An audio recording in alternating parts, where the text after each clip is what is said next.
Saludos a todos, esto es un día en la vida de, en este caso de Pepe Serrano Doucet. Es un día en la vida de y también en la casa de, porque saben ustedes que tienen la buena disposición de abrirnos sus puertas y nosotros colarnos aquí, prácticamente la intimidad de un espacio en el que podemos ver pues detalles personales totalmente, desde una decoración estupenda, además Pepe además no quiero caer en el piropo fácil de buen gusto porque no es la idea es que resume muy bien una personalidad, la tuya, una persona muy creativa e inquieta, además muy activa, implicada a nivel social en distintos sectores, desde el cultural, el de asistencia también humanitaria, ¿verdad? De hecho, haces honor a tu profesión, yo diría que tu profesión es de enfermero. Enfermero. Escogida por vocación. Por Pepe. Vocación, totalmente. Sí. Y te viene muy bien porque la segunda generación fue la tuya, segunda promoción, sí. ¿verdad? La segunda promoción de diplomado en enfermería ya a nivel universitario fue la mía. Muy bien. Vamos a insistir en eso, Pepe, te queremos saludar ya formalmente. Vale. Buenas tardes. Buenas tardes. Y bueno, tienes 58 años, te has metido en ello sin darte cuenta, ¿verdad? Sin darme cuenta. Siempre pasa, ¿verdad? Yo muchas veces miro para atrás y digo, porque yo para mí que tengo 20, 25 todavía, y que va. Los años pasan. Ya quisiéramos, ¿verdad? Que es una manera de correr increíble. Y cada vez corren más. Eso sí. Cada vez corren más rápido y te da menos tiempo a hacer las cosas. Se dice como tópico, pero que va, Es real. Es real. Bueno, pues vamos a empezar viendo algunas fotitos tuyas de cuando eres muy pequeño, que no las has seleccionado, las tenemos ahí ya en pantalla. Bueno, yo creo que no se pierde la pinta, no se pierde. Yo creo que si nos ponemos a mirarte la carita, damos con la tuya, Sí, sí. No hay motivo para duda alguno. Como decía mi padre, que era tocabeza, fíjate. Cabeza de un cuerpo muy chiquitillo. ¿Dónde creciste, Pepe? ¿En qué parte de Tarifa? En la calle Carnicería número 12. Número 12. Allí justo frente a la ruina, la casa que hace esquina. Ahí estuve viviendo hasta el mismo día en que falleció mi padre, que ya decidí venirme para acá, para mi apartamento. Claro. Y ya, o sea que 40 y tantos años viviendo. Allí siempre, ¿verdad? También al cuidado de tus padres, ¿verdad? Sí, hasta el final. Hasta el final. Aquella calle seguramente era entrañable porque el centro histórico de Tarifa eran zonas muy peculiares, ¿verdad? Sí, además cuando yo era pequeño era una calle con muchísimos niños, muchas familias. Ya poco a poco con el tiempo se fueron yendo a las barriadas de extramuros y después ya con el ruido de la movida del verano y de la marcha de Tarifa, como es lógico, pues ya tuvimos que irnos todos del centro porque es que allí era imposible vivir. Claro. Nada más que ya no el ruido que formaban los locales, sino la gente al pasar. Y entonces yo creo que aquí quedan un par de familias en la barriada aquella, y allí éramos, yo qué sé, 30 o 40 familias. ¿Te acuerdas tú de esos patios de vecinos súper poblados? Sí, ¿no? claro, totalmente. Y amistades que dejaste. Y amistades que dejé allí, bueno, que todavía seguimos manteniendo un contacto, Claro. pero claro, ya cada uno más despegado por la edad, por los años y por la distancia también. Y gente que se fueron fuera de Tarifa, que emigraron. Pero vamos, nos mantenemos en contacto la mayoría de los vecinos que vivíamos por allí. Por hacernos un retrato un poquito de la época, Pepe, era de esos momentos de Tarifa en los que uno cocinaba con la puerta abierta, ¿verdad? Los vecinos no llamaban tampoco, entraban y salían, ¿verdad? Sí. Era como una relación, ¿verdad? Era una relación mucho más familiar, nunca te encontrabas solo porque siempre había algún vecino con la puerta abierta o que llamaban a tu casa o que subían a tomarse el café o que te traían un presente del almuerzo que habían preparado o tú le llevabas. Entonces era un ambiente más común entre todos, ¿entiendes? ¿No? Ahora ya todo el mundo somos más individuales, ¿no? Independiente, un poquito más. Los niños jugamos juntos, los del vecino de enfrente con los de otros vecinos, no sé cuántos, mis hermanas con las niñas de la calle también, entonces pues se crearon unos lazos, incluso lazos de amistad que todavía perduran. Claro. Porque mis hermanas, en concreto, mi hermana Teresa sigue teniendo las mismas amigas que vivían en aquella calle, como eran Anita, Manoli, bueno, las que vivían por allí. Claro. Tú eres el tercero de tres. Yo soy el más pequeño de los tres, sí. Bueno, y dos hermanas mayores. Y dos hermanas mayores. O sea, que fuiste el juguete seguro, ¿no? Sí, y también un poquito el solitario, porque Sí, claro, claro, ellas lógicamente jugaban con cosas de muñequitas, no sé cuánto, no sé qué, después eran más mayores. Y yo, pues, ellas jugaban conmigo a la escuela. Eso. Yo era el alumno y yo de hecho entré en el colegio de las monjas con 4 años sabiendo leer y escribir, porque mis hermanas me habían enseñado ya. O sea que me tenían como, jugaban a la escuela y yo era el alumno, jugaban a las enfermeras, yo era el paciente, conmigo hacía lo que quería. Claro. Pero nos llevábamos muy bien y nos seguíamos llevando muy bien. muy buena relación familiar. Siempre lo preguntamos en estos programas, que preguntamos sobre los padres, ¿no? Porque nos gusta saber, que creemos que la personalidad de alguien se forja también en relación a esa relación que tienen los padres, cómo los padres son, ¿no? ¿Cómo recuerdas tú a tus padres, a tu madre? Mis padres, muy buenas personas, pero también eran personas autoritarias. En aquella época, igual que ahora. Mi padre era mi mejor amigo, pero sin dejar de ser mi padre. O sea, era la autoridad. Claro. Cuando yo me pasaba, pues si me tenía que dar una cacheta me la daba, no pasaba nada. Pero yo a mi padre, pues lo tengo considerado como mi amigo íntimo. Yo siempre estaba con él. Yo salía de... ¿Te enseñó tu padre? Mi padre era electricista y yo, el ocio mío era ayudarle a él en su trabajo. Yo salía los fines de semana, me iba con él a poner cable, a instalar casa, a rebobinar motores, a hacer cuadros de luces, o sea, lo que fuera, porque él siempre decía que aparte de que así valoraba lo que costaba ganar dinero, también tenía un oficio por si me fallaban los estudios. De hecho, que se te da bien entonces. Se me da la electricidad, si yo mi chapucito eléctrico lo hago, vamos, en mi casa. Bien, Y bueno, pues era una buena idea, porque hoy día muchos chavales le fallan los estudios y no tienen dónde agarrarse. Claro. En cambio mi padre me tenía ahí encaminado.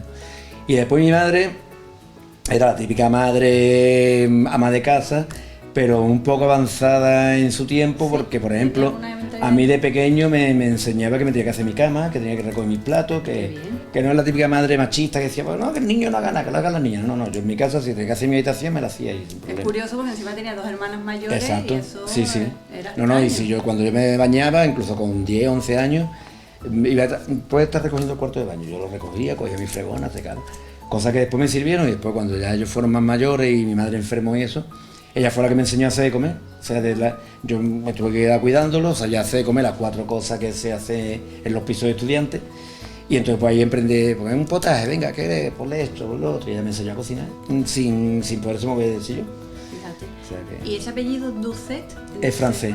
Un antepasado de mi madre que era francés, que vino a España, se enamoró de mi bisabuela en Almería y ya se quedó aquí. Y ya se quedó ese apellido aquí afincado. Entonces tú tienes ese puntito galo. Sí, por lo menos me atrae mucho el idioma. Es verdad, lo estás estudiando, Lo estoy estudiando, estoy en la escuela de idioma ahora con él, intentando sacar el B1 de francés. Qué bien, hay que hacerle honor al apellido. Claro. Y por cierto, Pepe, hablando ya de, bueno, llega tu adolescencia, llega en la calle Carnicería, en aquella plaza y demás, y tu padre que te está enseñando a hacer todo las cuestiones de electricidad, sin embargo, tú quieres seguir estudiando. Sí, sí. Fallas en bueno, ese aspecto. Y lo que tú decías al principio de que mi profesión fue elegida por vocación, que te puedo contar que pues, mi padre tenía el taller justo frente donde está la residencia de ancianos ahora, que entonces era un hospital. Entonces, mi padre no podía ver sangre, no podía ver hospital, se ponía nervioso más que escuchando una sirena. Y yo era todo lo contrario, yo escuchaba una sirena y me escapaba de mi padre, y me decía, estos niños, yo estaba metido en el hospital. Allí intentando viendo a don Mariano cómo curaba, viendo al otro cómo hacía, porque me llamaba la atención desde pequeño, desde que tenía 6 o 7 años. Curioso eso, la verdad que sí. Y ya cuando fundaron la Cruz Roja aquí en el año 75, que tenía yo 16 años, 15, 16 años, me apunté al curso de socorrista. Pero no pude entrar en la Cruz Roja hasta que no cumplí los 18, porque no dejaban números, pero yo estuve con mi curso de socorrista desde el año 74, que fue el 75 que se hizo. Y me encantaba, deseandito de que tener los 18 para poderme meter en la Cruz Roja como voluntario. Estaba claro que era una inspiración tuya, Y claro, te fuiste a estudiar y como todos los españoles de la época tuviste que interrumpir un poco tu trayectoria por la mili. Exacto. Yo ya terminé la carrera. Te fuiste a Cádiz. Ahí está. Yo el bachiller, bueno, te voy a contar una anécdota porque mi padre no quería que yo hiciera la EGB. Entonces, como yo siempre venía a la cola de todo, ¿no? Y yo, los de mi generación eran los primeros que iban ya al Guzmán el Bueno a hacer la EGB. Y mi padre quería que yo fuera al instituto. El instituto entonces era bachiller elemental, reválida, bachiller superior, reválida y co. Entonces hicieron una trampa en las monjas para que yo hiciera tercero y cuarto de primaria juntos para poder pasar al instituto y tenerme que librar de la EGB. Con lo que yo entré en el instituto con 9 años cuando los niños entraban con 10. Soy muy chiquitito. Y entonces hice mi bachiller elemental aquí en el CLAEN, en el Centro Libre de Adopción Enseñanza Media Juan 23, donde está actualmente el hotel convento. Exacto. Luego hice de bachiller superior el quinto en el Centro Cultural, en el Miramar, y ya sexto y co lo hice en Algeciras. porque ya aquí no había. Aquí en este centro que has mencionado hubo buenos profesores, ¿verdad? Muy buenos profesores. Porque ahí hay muy buenos recuerdos. Checa, por ejemplo, creo que dio clases. Sí, Checa daba clases de ciencia. Había muy buenos profesores, siempre nunca olvidaremos a don Francisco Macías Reja, que era el profesor de matemáticas, física y química, su mujer que nos daba lengua y literatura, Juan Diosdado que nos daba dibujos y trabajos manuales, Manuel Reiné también me dio dibujo a mí, don Lorenzo el veterinario que nos daba ciencias naturales, francés daba primero Juan y después tuvo don Enrique Martínez. O sea, tenemos una plantilla de profesores que no era su profesión ser profesores, eso, claro, es que pero estaban muy preparados y era gente muy puesta en su materia, entonces nos enseñaban muchísimo. Es que estamos hablando de años 70 ya. 70, sí. Claro. ¿Cómo era la mentalidad de la gente entonces de la época? Porque estamos hablando ya de una España, prácticamente una España de transición, ya que comienza a forjar una idea y una mentalidad muy distinta. Sí. Y yo creo que eso, les personas como tú, soy afortunado en ese aspecto. Sí, a mí cuando me cuentan que, bueno, porque yo viví algunos años de la dictadura, porque cuando murió Franco tenía yo ya 16 años, ¿entiendes? Entonces, claro, como a mí me cogió los últimos coletazos, yo recuerdo que nosotros en el instituto, incluso con el cura, teníamos un tema de conversación del aborto, del divorcio, de no sé cuál. Tratábamos temas que hoy día sería a lo mejor un escándalo, ¿no? Claro, y sin ningún problema, y el hombre pues nos aconsejaba, nos asesoraba, nos daba su opinión, nosotros dábamos la nuestra. Hablando de un religioso. De un religioso. Entonces ya te digo que fue una época en que ya empezaba a vislumbrarse un poquito lo que iba a suceder en España, ¿verdad? Después, sí. Con la apertura, claro, siempre dentro de unas normas dictatoriales como era lo que había, pero que nosotros no tuvimos problema ninguno en el instituto, y ya te digo, hablábamos de todo y hacíamos nuestro guateque y bailábamos y cantábamos y sin problema. Lo único que no se podía hablar era de política, pero es que la desconocíamos. Claro. Yo es que no sabía ni que existía una cosa que se llamaba república. Claro. Desde chico se habían inculcado otros temas y sin problema. Claro. Pero bueno, eso fue para ti, bueno, para la gente de vuestra generación fue desde luego una apartado de la historia vivencial muy interesante. Sí, sí. Y eso marca mucho también una personalidad. Bueno, yo lo que sí tengo claro es que tú a nivel social y cultural has estado siempre muy implicado. De hecho, has formado parte de un grupo cultural que superaba lo puramente dramático, teatral, por así decirlo, la puesta en escena, como fue Buenarrate. Sí, Buenarate, es que ha marcado mucho en Tarifa. Y además, en principio, Buenarate lo teníamos definido como ente cultural, o sea, porque cogíamos todos los campos de la cultura que se pudiera abarcar. En Buenarate teníamos un taller de cerámica, hacíamos teatro, teníamos taller de lectura, teníamos incluso llegamos a tocar el tema del medio ambiente, porque yo recuerdo cuando iban a poner un proyecto que hubo de poner una central nuclear en Bolonia, y lo de Buenarate hicimos una sentada en la carretera para que no pasaran las máquinas, o sea que estoy hablando de los años 77, 78 por ahí, o sea, al principio en plena transición, y tocábamos todos los palos. Milagro Salvatierra fue la que inculcó con más ganas la idea del teatro, porque ella es una actriz, porque lo es, lo único que le falta es esa Madrid. Amiga tuya de siempre. Amiga mía de siempre, y ella fue la que nos metió un poquito más el gusanillo del teatro en el cuerpo. Empezamos a hacer obras de teatro con ella, y después vino otro chaval que era maestro, Paco Gallardo, que traía la idea del carnaval. Oye, pues podríamos hacer carnaval en Tarifa, no sé qué, no sé cuánto. Empezamos ya a tantear las cosas y me dijeron a mí, ¿tú te vas a encargar del carnaval? Bueno, pues como yo acababa de llegar de Cádiz, tenía un poquito más de idea. Y empezamos a organizar el carnaval, y en el año 81 o 82. Paco Gallardo se llevó también muchos años aquí trabajando. Se restauró el carnaval de Tarifa, que no se hacía desde el año 36, porque con el franquismo y eso estaba prohibido. Qué bien, bueno. Y fíjate el éxito que tiene el carnaval de Tarifa ahora, que es el más importante de la comarca. Eso es. Hasta donde llega. Recuperar esa historia, pero bueno, yo creo que los pobladores la tenían ahí de fondo, ¿verdad? Ahí está. La idea de... Sí. La gente de Tarifa siempre ha sido muy carnavalera. Qué interesante. Sí. ¿A ti te sigue gustando? A mí me sigue gustando, yo por lo menos un día me disfrazo. Sí, al menos un día, ¿no? Vaya, con el trabajo y eso las cosas cambian, pero vamos, que sí, me sigue gustando. Claro. Lo que pasa es que a mí siempre me ha gustado en las cosas, más que participar en la parte de diversión, es participar en la organización. Claro. Por ejemplo, la comisión de fiestas, estaba metido en la organización, todo claro que sí, la caseta, organizando la coronación, no sé qué. Con la Cruz Roja igual, me gustaba más estar organizando que claro. en el grupo de teatro actuaba algunas veces, pero más que nada que si buscar el decorado, buscar el foco, buscar la cortina, no sé cuánto. Organizar, se pasa muy bien también, se pasa muy bien, organizado se pasa muy bien. Y cuando salen las cosas bien, pues todavía mejor, sí. Son grupos, bueno, entrañables. Ahí te estamos viendo, vamos regresando un poquito, nos estamos alejando de los primeros momentos, pero hemos estado viendo en pantalla pues muchas imágenes tuyas de pequeño, incluso de tu primer teatro, ese que nos has comentado antes, que estás disfrazado ¿de qué? Del oro. Del oro. Del oro, y tenía una cremallera el traje atrás, Y yo tenía ganas de hacer pipí y la monja me decía que no, que hasta que no acabara la función, que no podía hacer pipí. Y yo digo, pues yo me hago. Y en el escenario y tengo la foto con la mancha cada vez más grande, más grande, más grande, más grande. O sea que tenía 4 años. La que tiene ahí es incipiente, después fue creciendo, ¿no? A eso. Qué gracioso. Esta otra es una tabla de gimnasia también del Teatro de las Monjas. Qué gracioso. Ahí también tenía 4 o 5 años. ¿Te acuerdas de cosillas? Así, bueno, eres Sí. muy pequeña ahí. Mira, me acuerdo, por ejemplo, de este chaval que era muy amigo mío, que es Pedro Antonio Toledo Balongo, que murió en un accidente de avión, estando en el ejército en Jerez.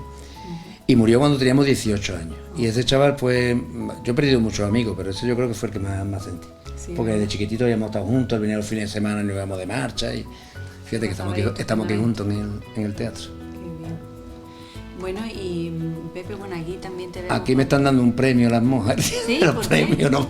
Porque al final de curso dan un premio a los más destacados por algo. Yo no sé, yo sería por charlatán, porque yo no paraba de hablar. Y me estaban dando ahí algo. Con el padre Mainé, el padre Diosdado, Sor Carmen, este era el cura que era de Tarifa, Pascual, el padre no sé qué, Sor Carmela, y bueno, y ahí estoy yo, dándole el beso en la mano al cura. Al cura. Bueno, y ahí está ya hecho un Allá besito, ¿no? empezando ya con la pubertad. Ahí se nota. ¿Quién te hacía esa foto? Por ejemplo, la anterior. Esta es La una anterior, foto de mi estudio. hermana. Nosotros teníamos una cámara esa en blanco y negro y todos los días estábamos haciendo a mi padre Sí, ¿no? regañando a los niños. La Porque cola. nunca revela la foto, que después tengo que pagarla yo, que no sé qué. Claro. Pues nosotros cogíamos, hacíamos la foto y después le dábamos naranjo. Mi padre vendrá por ella. Oh. Bueno, Y aquí esta es la primera comunión. Tengo una cara de mala hostia. ¿Lo ahí, no sé celebraron? yo. ¿Lo celebraron? Sí, la celebramos en mi casa. Claro. Como antiguamente, se compraban Como 2 tartas y claro. todos los niños, ¿no? Como en los hoteles ni eso como ahora, ¿no? No, claro. En mi casa. ¿Y eso dónde es? ¿En Esto alguna es azotea de la azotea de mi casa, de la casa de mis padres. ¿no? Ah, qué bien. ¿Y los veranos en la playa chica? ¿te Este, acuerdas? el instituto que te digo yo, mira, aquí estoy yo. Ah, El Centro Libre de Adopción de Enseñanza Bella 23. Arriba están los que eran más mayorcitos, los de en medio y los 3 más. claro. Aquí hay gente muy conocida, José Rodríguez Sánchez, Paco Moreno, Joaquín Pérez, Rafael Mesa, Pizarro, Belmonte, Ariza, España. Todos Todos son conocidos. tu generación conocida, la verdad que sí. Estos dos, este chaval y este fallecieron en concreto. Este Sebastián Gómez Cañete, el hijo del barbero de la calle de la Luz. Y este era el hijo de Falucho, el taxista. Y ahí Esta sigue. es la primera comunión con mi amigo Paco Pepe Boto, el hijo de un ginecólogo que había aquí en Tarifa, que era mi íntimo amigo de la infancia, de Emilio Boto. Y aquí tú, bueno... Mi primer carnet de socorrista, que ya por fin me lo dieron en el año 76. Tú estás muy orgullosa de pertenecer a la Cruz Roja, ¿verdad? Sí, Pertenecer a la sí. Cruz Roja, ¿verdad? Como Yo- institución. la Cruz Roja era el amor de mi vida, como yo de allí no salía. Salía de allí para trabajar y para estudiar, pero todo el tiempo libre lo echaba a la Cruz Roja, todo el tiempo libre. Y te ayuda, en tu formación como profesional te ayudó seguro, ¿verdad? Sí, además yo aprendí muchísimo en la Cruz Roja y no sé, y eso me despertó también el gusanillo más de... Bueno, ese es tu apartado, no podemos decir como cofrade, ¿no? Pero sí que te implicaste también... Esto con San Isidro. Esto es lo que pasó, mira, un año sacando a San Isidro del santuario, le partieron la cabeza. Y estuvo como 7 o 8 años sin venir. O sea, el Entonces, mismo lo- San Isidro que tenemos. ahí el único. Entonces, los que estábamos de monaguillo en San Mateo, como era Manolo Hoyo, Javier Criado, yo, unos cuantos, oye, ¿por qué no traemos San Isidro y no sé qué, no sé más? Tal? Que fuimos a la luz y Manolo, que es un manita, lo restauró. Con una lata de cola, le pegó la cabeza, se la verdad. Bueno, que se quedó la cabeza perfecta. Y aquel año ya lo trajimos en romería con la Virgen de la Luz. Y ya, pues nada, ya decidimos sacarlo en procesión, arreglamos el paso. Estos son los faroles del Cristo a la columna, que se los pusimos ahí al paso. Bueno, que de Y hecho ya. sí, que perteneciste a... Yo pertenecía al Cristo a la columna también, con Erasnico, que era nuestro presidente. Que procesionó muy pocas veces, ¿verdad? 2 veces nada más. 2 veces. 2 veces. Estaba el Cristo está que se cae, estaba todo partido, pero bueno, Sí. lo sacábamos como podía. Queríamos también preguntarte, bueno, aparte del carnaval, por así decirlo, yo diría que tu pertenencia a Buenarate, tu profesión misma, tu voluntariado también y tu entrega a la Cruz Roja, han podido marcar un poco el espíritu de la época de la transición que estábamos hablando, Pepe, pero bueno, tú eres una persona que te considera de mente abierta y moderno, Sí, seguro, ¿verdad? sí. Sí, además siempre, en aquella época sobre todo, que era muy importante, había que cambiar las cosas. Hay que cambiar las cosas, hay que modernizar Tarifa, modernizar España, modernizarlo todo, porque estábamos demasiado catetos en todo. Entonces, pues la juventud nos metíamos en todo lo que hubiera que inyectar un poquito de novedad. Y además nos metíamos y totalmente voluntarios, o sea que ahí nadie cobraba un duro, ni en la comisión de fiesta, ni en la coral, ni en la Cruz Roja, ni en el teatro, ni en nada de lo que nos metieran. Era por pura ganas de hacer las cosas. Bueno, te puedo contar una anécdota del primer carnaval del año 81. Estaba de alcalde Manuel Pérez, que para descanse, y el hombre nos dijo: yo os doy el permiso para que lo hagáis, y ahora el ayuntamiento no tiene dinero. Entonces, bueno, ¿qué hacemos? Teníamos que traer un conjunto, que traímos al grupo Evolución, que vino de San Fernando, nos cobró 20.000 pesetas de la época, no se me olvidará.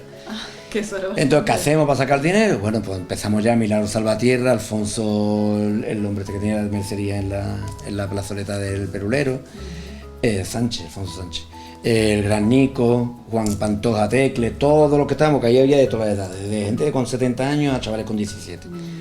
Vamos a hacer rifas, vamos a vender cosas, entonces empezamos a rifar cosas y a vender cosas para poder pagar el conjunto. Hicimos las banderitas que decoramos la calle, las hicimos a mano, compramos unas cuerdas con papel de celofán de seda, hicimos las banderitas para decorar las calles, o sea, todo fue pura artesanía. Y al ayuntamiento no le costó un duro y lo pagó todo el Grupo Buenarrate y todos los que colaboraron con el Grupo Buenarrate para sacar el carnaval para adelante. Y quedó maravilloso. Y quedó maravilloso, que a la vista está, que después de 40 años, fíjate dónde tienes el carnaval de Tarifa. Y hablando un poquito más de lo que es tu trayectoria más personal, hemos dejado a un lado la mili, que fue en San Fernando, hiciste por la Marina, ¿por qué? Sí, yo me fui, bueno, también fue una mala suerte. Como digo, siempre ha ido el perro mordiéndome el culo, como yo digo. La infantería de tierra se acababa en Sánchez, que eran 12 meses. Y Serrano ya Marina, Infantería Marina. Que me tocó 6 meses más por puro sorteo. Y nada, me tocó Infantería Marina, me fui 6 meses, estuve en Cartagena y después un año en San Fernando. Yo ya fui con la carrera terminada. Entonces, cuando juré bandera en Cartagena, tenía la opción o de venirme para acá o de quedarme allí en el hospital, que faltaban enfermeros. Pero te quieres quedar en el hospital 4 meses hasta que venga el próximo reemplazo. Bueno, estupendo, por lo menos estoy en un hospital. Exacto. Aprendí muchísimo, pero claro, cuando pasaron los 4 meses, pues ya me mandaron para San Fernando. Y primero estuve en una unidad de desembarco y después me pasaron a la enfermería. Y en la enfermería también aprendí muchísimo. Imagínate tú un cuartel con 3.000 chavales jóvenes, claro, que se cortan, que se hieren, que lo operas, que lo haces y que se te van a poner bueno porque son gente que están sana. Claro, pues practiqué de todo. Allí aprendí a hacer fimosis, a quitar verrugas, a quitar quiste, a todo. Curioso, ¿no? En la mili. Entonces, cuando yo ya terminé la mili y empecé a trabajar en el hospital, pues ya sabía hacer de todo. Claro, te vino muy bien. Entonces, claro, para mí fue año y medio de práctica más, claro, extra, aparte de la carrera. Claro, aparte de lo que lo más duro sería el hecho de hacer, no sé, la formación militar. Ahí está, el cuartel de instrucción, pero tampoco lo pasé muy mal, porque durante la instrucción nos cogieron a los que teníamos algún título y nos pusieron a darle clase a los analfabetos a cambio de no tener que hacer ningún servicio de cocina ni de nada de esto. Pero pues todo estupendo. Entonces yo terminaba mi instrucción a las 3 de la tarde, estaba por ahí tonteando un rato y a las 5 me iba al aula de formación de analfabetos a darle clase a los chavales. Yo tenía 4 chavales a mi cargo que aprendieron a leer y a escribir perfectamente. Muy gratificante. Muy gratificante, ¿no? Fue estupendo, porque además incluso uno de ellos era canario y fue a Canarias de permiso, y cuando volvió me trajo un regalo de la madre muy agradecida porque había podido leer una carta de su hijo, que el hijo no se había ni hacer algo con un canuto. Entonces, y claro, me había librado pues, del servicio de cocina, de pelapapa y todas esas cosas. Ya tú sabes. Bueno, Pepe, ya por último, ya me imagino que ahora ya como persona adulta en Tarifa, dedicándote después de ya muchísimos años en el Punto Europa, porque ya te destinan ya... Bueno, llevo ya 31 años, me faltan 7 para jubilarme. 7 para jubilarme, dice. La verdad ya, es eso es poquito. Y sin embargo, yo creo que lo echarás de menos, ¿no? Porque eres un currante. Me encanta. Bueno, yo estoy temiendo de jubilarme. La gente dice, ay, ¿por qué no te jubilas antes con una...? Digo, no, si yo no quiero jubilarme después, ¿qué hago yo cuando me jubile? Claro, yo los días libres me aburro, la verdad.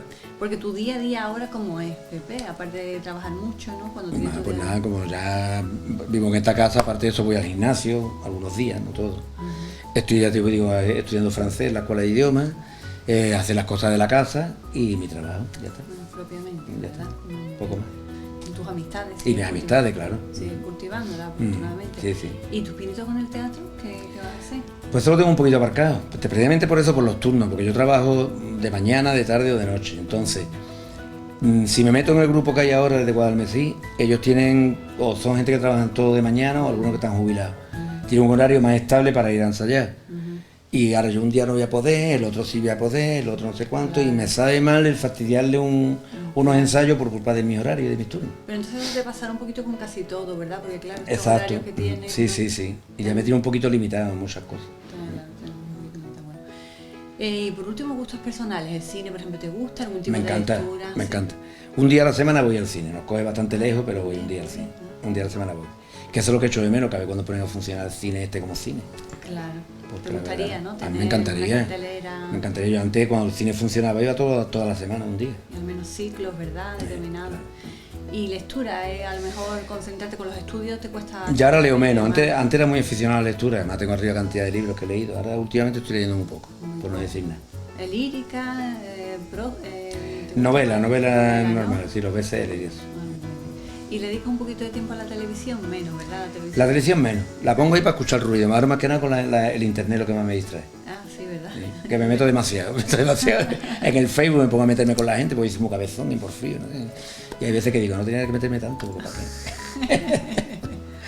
Eres más de Facebook que de Twitter, ¿no? Sí. Eso, Pero vamos, más que nada porque me gustan cosas que ponen, reportajes, empiezo a... Claro, sí. Lo para que ya de vez en cuando pues, le da uno por escribir y después digo, ¿para qué haber escrito yo esto? La televisión a la carta pasa un poquito por ahí también, sí. ¿no? Y todo eso. Y bueno, y en fin y al cabo del también por mantener contacto con mis amistades, tengo muchos amigos en Cuba, en el extranjero, y entonces a través del Facebook, pues de vez en cuando están conectados y ya charlamos y... Claro. Cuba también tiene mucha parte de ti, ¿verdad? Sí, bueno, yo llevo, este año si voy, que quiero ir en septiembre, sería el 20ª vez que voy a... ¿20 años? Voy todos los años, sí. 20 años, es decir, que tienes allí una familia. Tengo allí familia prácticamente, son amigos como si fueran hermanos, me están todos esperando en el aeropuerto y lo pasamos muy bien y... Tienen una peculiaridad los cubanos, de luego el acento, ¿no? Hay muchas cosas que recuerdan a los gaditanos, aparte de la propia ciudad, como siempre se dice, ¿no? Pero el carácter, ¿cómo son? ¿Tú cómo los ves? Muy abierto, una gente extraordinaria. Sí, pero muy abiertos, no queremos decir solamente porque sean sociables, sino abiertos de mente también. Sí. Sí, ¿verdad? Son abiertos de mente dentro de lo que le permite tener en cuenta que allí están en una dictadura, entonces ellos tampoco se pueden expresar como quisieran. Luego cuando cierran la puerta y te meten en tu casa empiezan a contarte, que es cuando tú dices, me cago en la mano, pobre gente. Pero bueno, hay de todo como en todos lados, tampoco es que todos sean unos santos, hay también algunos que tienen guasa. Claro, he aprendido cosas de ellos, no sé, desde cosas culturales. Sí, bueno, de hecho, hasta tengo un artículo publicado en un libro en Cuba, sobre enfermedad, era de derecho médico, entonces tengo un íntimo amigo que es abogado y estaba escribiendo este libro, entonces me pidió información de cómo se hacían aquí las autorizaciones, los manifiestos conscientes para las intervenciones, la ley que tenemos en Andalucía de últimas voluntades y una serie de cosas. Entonces le pedí permiso al hospital y me dijo que sí, que podía hacer uso de todo lo que nosotros hacemos aquí. Lo edité y lo mandé allí al amigo lo publicaron en el libro, entonces salgo como coautor de esta obra. ¿Y tú crees que la necesidad saca lo peor de la persona o lo mejor de la persona? ¿Es algo también que está Yo creo que, un poco? no sé, depende. Por ejemplo, el cubano lo que sí es una persona muy imaginativa. Al no haber de nada, el cubano sufre dos bloqueos. El bloqueo norteamericano por un lado y el bloqueo cubano del régimen castrista por otro. El bloqueo americano, por ejemplo, no dejan de importar piezas de coche, cosas que son necesarias allí. Y el bloqueo del régimen castrista no te deja llevar las cosas tampoco, porque yo, por ejemplo, de aquí me podía llevar 3 maletas, no me dejan de pasar más de 30 kilos. Y claro, en esos 30 kilos ya va mi ropa, va el peso de la maleta, va todo. Que llevarás lo mínimo, seguramente. Lleva lo mínimo. Si tú llevas una... Lo tuyo, me refiero, sí, exacto. Llevar mucho, claro. Si llevas un ordenador, no te lo dejan pasar, tienes que pagar lo que te ha costado el ordenador aquí, lo tienes que pagar la aduana de Cuba. Entonces dicen, no tiene, pero tampoco dejan que la gente tenga.